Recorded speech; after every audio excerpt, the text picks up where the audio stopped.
A good night of Shabbos, everyone. Yontif just ended. Now we go into Shabbos, and it is a beautiful, glorious Shabbos.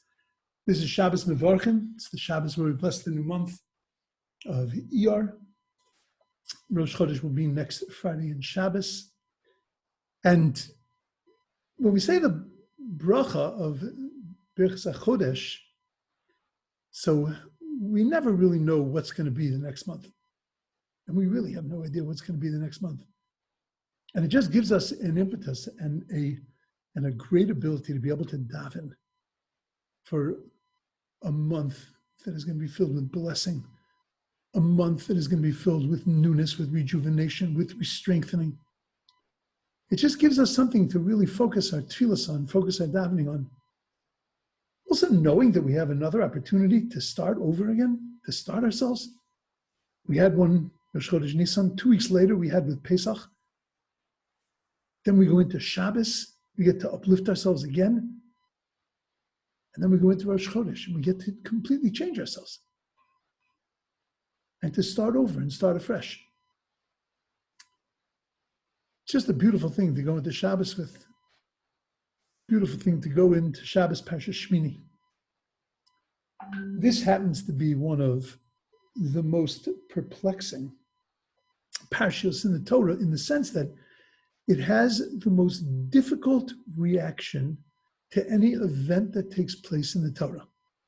The two sons of Aaron, Nadav and Avihu, go into the Holy of Holies. They bring an Eish Zara, they bring a strange fire, which itself is a great discussion amongst the sages of exactly what that strange fire was. And they die inside of the Mikdash. They die inside of the temple on the day of the inauguration of the temple. And Aaron's reaction to that is, Vayidom Aaron. Aaron was quiet.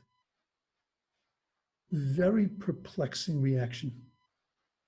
Because even Rabbi Akiva, when he was about to die, when he was having his skin flailed from his body, even Rabbi Akiva had something to say, something to teach his students, something to learn, to take from the whole event, that what an opportunity he had to be able to perform a mitzvah of giving your life up for God. Even Rabbi Chanina ben Trajum, at the time that he was being burnt inside of a Sefer Torah, was able to see things, understand things. He was able to say that the letters, or the gvil, the parchment is burning, but the osios, parshas v'avir, but the letters are flying towards the heaven. Rabbi Yochanan, who lost children, was able to use that to be able to comfort others. He was able to see in the death of his children. He was able to understand something. What's this reaction of a Yidam Aaron? That Aaron was completely silent, at a loss for words. There seems to be perhaps a certain coldness that Aaron was expressing. So we have to look at what silence is. Because the truth is, silence is very often a result of fear.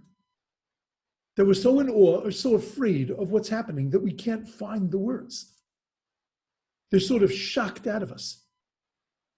I remember once a nephew of mine was supposed to come and visit. He was supposed to come in the morning. I didn't realize that that morning meant anytime after 12 p.m. And in the middle of the night, I hear the back door open. I go running. I'm petrified. It's my worst fear. I used to sleep with a bat next to my bed because I was so afraid someone's going to break into the house, and I hear the door open into the living room from the outside. I'm thinking to myself, oh my God. I run out and I could find no words. I did have a bat in my hand, which made it better, but I couldn't find any words. The words were frightened out of me. When I finally mustered up the courage to scream out and to say, "What are you doing in my house?" He looks at me and goes, Uncle Jeff, it's only me. Don't worry, it's me. But I had no words because I became frightened. I became afraid. I was filled with fear. There's another type of silence. And that's the kind of silence when we're quiet because we agree there's nothing to say. Shtika kaida. I agree with everything you're saying. I agree with your position. If I were to say anything, all I would be doing was taking away from it. Kol hamosiv goreya. I'm not adding anything valuable to it, and therefore I'm just going to be quiet. But there's a third type of silence. And the third type of silence is the kind of silence that God demanded of Moshe Rabbeinu. When Moshe was shown Rabbi Akiva's death, and he saw Rabbi Akiva's skin being flailed off by combs, and Rabbi Akiva, and Moshe Rabbeinu says, Zu Torah v'zu schara, this is the Torah and this is its reward, God said to him, Shtoik, be quiet. Not because you're not allowed to ask, but be quiet because now is not the time for questions. Because if you're going to question, and you're going to talk, and you're going to analyze, and you're going to offer, and you're going to say, then what's going to happen is that you're not going to hear. You're going to be blocking your ears from hearing and from understanding what's going on. Shtoik, be quiet. Listen. Take it in. Look at the big picture.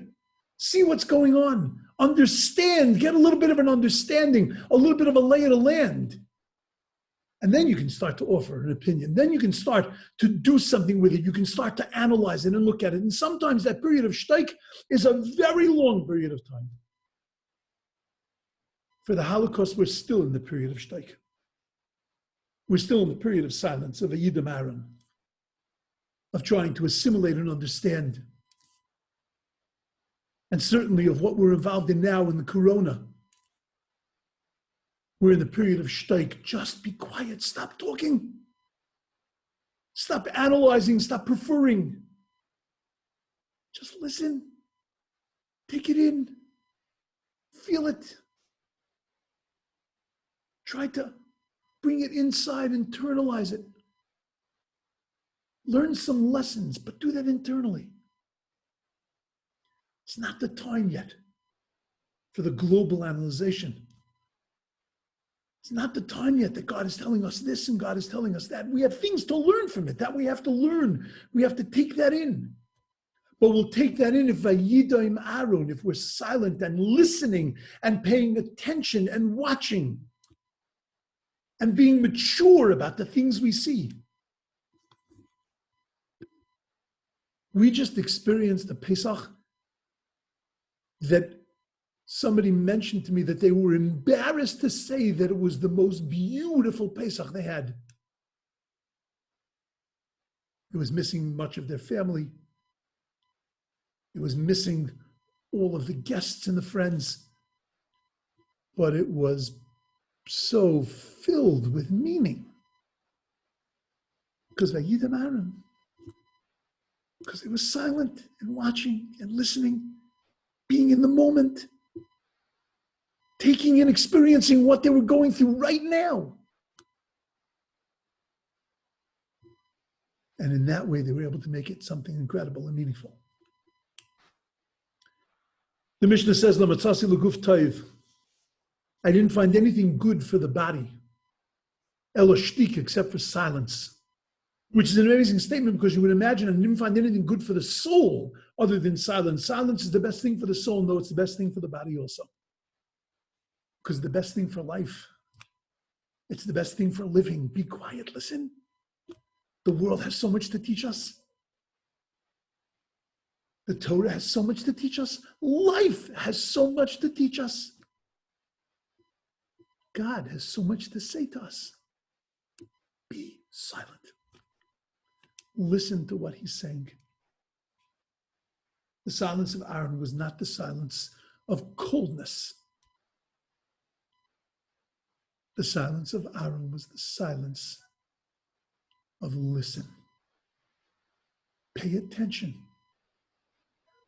Get a picture of the big picture. Get a wide view of what's going on. And later you'll assimilate it. Later you'll be able to deal with it. Rabbi said we should continue to learn. We should continue to experience.